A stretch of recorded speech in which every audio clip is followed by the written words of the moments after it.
বিপ্লব ভাই বুঝছে না উনি মনে করছে অন্য হুজুর সিফা দিয়ে বইয়া থাকে ও বয়ার থেকে হুইতালা নেই চিন্তা করে না বইয়া থাকে পরে কইতাস আরো কইতে আরো কিছু কথা লইয়া যান ভাই যাইবে যখন দুইটা কথা লইয়া যান মুরব্বী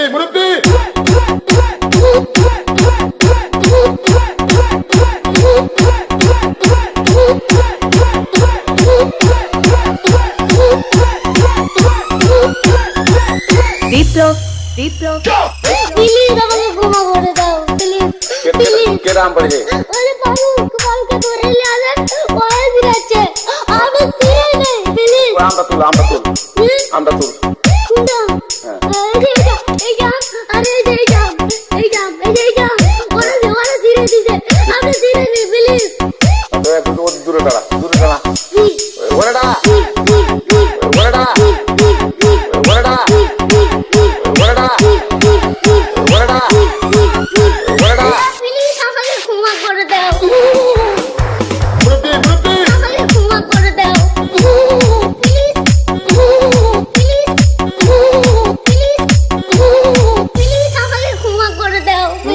আচ্ছা যা